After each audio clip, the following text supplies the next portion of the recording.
दिवसात झालेल्या मुसळधार पावसाच्या नंतर आज खडकवासला धरणामधून मुठा नदीला पाणी सोडण्यात आलेलं आहे। अर्थात विसर्ग चालू करण्यात आला आणि या विसर्गाच्या नंतर नदीपात्रामध्ये मोठ्या प्रमाणात पाणी भरलेलं पाहायला मिळतंय। तुम्ही माझ्या मागे बघू शकता। आता मी याच नदीपात्रामध्ये उभी आहे ज्या ठिकाणी भिडे पूल आहे आणि भिडे पुलाला पाणी लागलेलं आहे। भिडे पूल पूर्ण अजून पाण्याखाली गेलेला नाहीये, मात्र भिडे पुलाला पाणी लागलंय। दोन्ही दुथडी भरून हे पाणी वाहताना काठांच्या बाहेर आलेलं दिसतंय। अशा पद्धतीने आपण बघतोय की जवळपास सकाळच्या सुमारास 3 वाजता हा विसर्ग जो आहे तो 15,000 क्युसेकने सोडण्यात आलेला होता आणि त्याच्यानंतर आता आणखी वाढवून 18,000 क्युसेकने पाणी सोडण्यात आलेलं आहे। 18,483 क्युसेकने हे सगळं पाणी जे आहे ते आत्ता सुरू आहे। काही वेळापूर्वी म्हणजेच 3च्या दरम्यान जे काही पाणी सोडलं होतं ते 15,376 क्युसेकने होतं। त्यामध्ये आता वाढ करण्यात आली आणि गरजेनुसार आणखी जास्त सुद्धा वाढ करण्यात येऊ शकते असं सुद्धा प्रशासनाच्या वतीने सांगण्यात आलंय।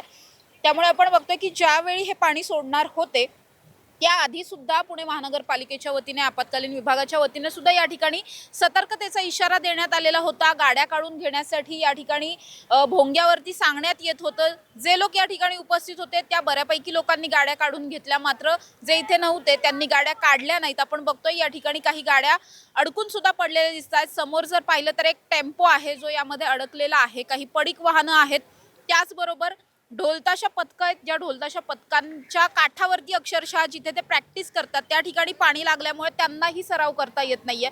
समोर बघतो ही ढोलताशा पथकातली मुलं आहेत, जी मुलं आता या ठिकाणी पाण्याचा विसर्ग कधी कमी होईल याची वाट बघतायत। धाकधूक थोडीशी आहे, कारण थोडं जरी आता 1,000-2,000 क्युसेकने पाणी जर वाढलं तर मात्र हे पाणी त्यांच्या ज्या ठिकाणी वाद्य ठेवतात, ज्या ठिकाणी सराव असतो त्या ठिकाणी हे पाणी जाऊ शकतं। त्यामुळे थोडीशी टेन्शनमध्ये ही सगळी मुलं बसली आहेत, वाद्य काढून घेतलेली आहेत। ऐन टायमाला पाण्याचा विसर्ग जर वाढला तर ही वाद्य तातडीने दुसऱ्या ठिकाणी सुरक्षित स्थळी हलवण्यासाठीचे प्रयत्न सुद्धा त्यांचे सुरू आहेत। त्या अनुषंगाने वाद्य सगळी बाहेर काढून ठेवण्यात आली आहेत। आज रात्रीत कदाचित हा विसर्ग वाढण्याची सुद्धा शक्यता आहे। समोर जर आपण पाहिलं तर जेव्हा केव्हा नदीला पाणी सोडलं जातं तेव्हा पुणेकरांचा आवडता छंद म्हणजे हे नदीचं पाणी पाहायला येणं। मुठा नदीवरती जेवढे पूल आहेत या सगळ्याच पुलांवरती गर्दी होत असते। तशीच समोर आपण बघतोय की झेड ब्रिजवरती गर्दी झालेली आहे। पलीकडे ओंकारेश्वरचा जो पूल आहे त्या ओंकारेश्वरच्या पुलावरती सुद्धा गर्दी झाली आहे आणि हे पाणी खास पाहण्यासाठी पुणेकर सकाळपासून खरं तर येताना दिसतात।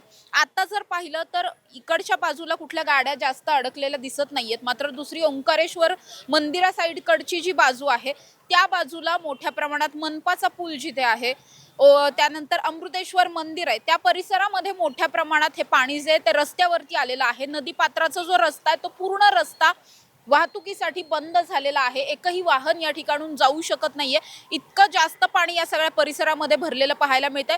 पलीकडच्या बाजूला अजूनही सतर्कतेचा इशारा भोंग्याच्या माध्यमातून दिला जातोय। ज्यांच्या गाड्या अडकलेल्या आहेत पाण्यात त्यांना या गाड्या काढून घेण्यासाठी सांगितलं जात आहे। आत्ता जरी या संपूर्ण लेनमध्ये आपण पाहिलं तर बाजूला बऱ्याच गाड्या अजूनही पार्किंग केलेल्या दिसतात। या गाड्या काढण्यात आलेल्या नाहीयेत।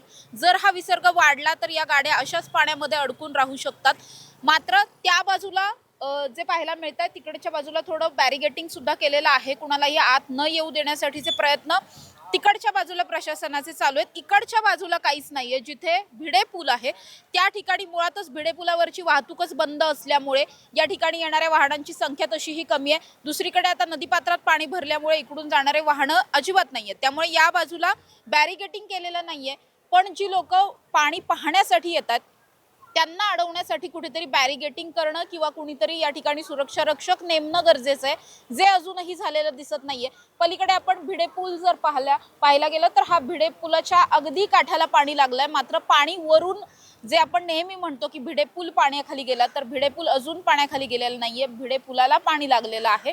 हा विसर्ग कदाचित जास्त केला जाऊ शकतो, त्या अनुषंगाने सुद्धा प्रशासनाच्या वतीने सगळी आपत्कालीन विभागाच्या वतीने सगळी काळजी जी आहे ती घेतली जाते।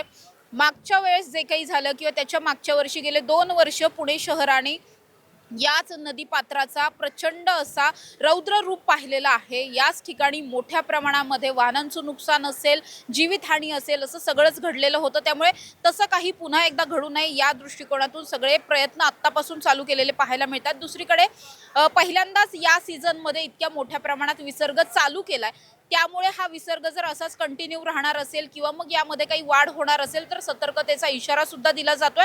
मात्र पुणेकर म्हणून नागरिकांनी सुद्धा आपापली काळजी घेणं हे तितकंच गरजेचं आहे। कुठल्याही पद्धतीने अशा पद्धतीच्या पाण्यामध्ये पाणी पाहण्यासाठी जवळ जाण्याची रिस्क घेणं किंवा मग इथून गाड्या चालवत जाणं वगैरे अशा पद्धतीची रिस्क कुणीही घेऊ नका, असं आवाहन सुद्धा प्रशासनाच्या वतीने करण्यात आलंय। कॅमेरा पर्सन निलेश सह समृद्धी जाधव, टॉप न्यूज मराठी, पुणे। घ्या परदेशात भरारी, तेही सर्वसामान्यांना परवडणारी। 1 रुपया भरा आणि थायलंडमध्ये फिरा। सचिन इंटरनॅशनल घेऊन आले आहेत जगातली सर्वात स्वस्त परदेश टूर। पूर्ण 5 दिवसांचं पॅकेज आता फक्त 32,999 रुपयांमध्ये। पॅकेजमध्ये विमान प्रवास, हॉटेल, ब्रेकफास्ट, ट्रान्सपोर्ट आणि प्रेक्षणीय स्थळे। सचिन इंटरनॅशनल 18 वर्षांपासून पर्यटन क्षेत्रातील एक विश्वसनीय नाव। सचिन इंटरनॅशनल सोबत मनसोक्त फिरा। संपर्क 7767989898।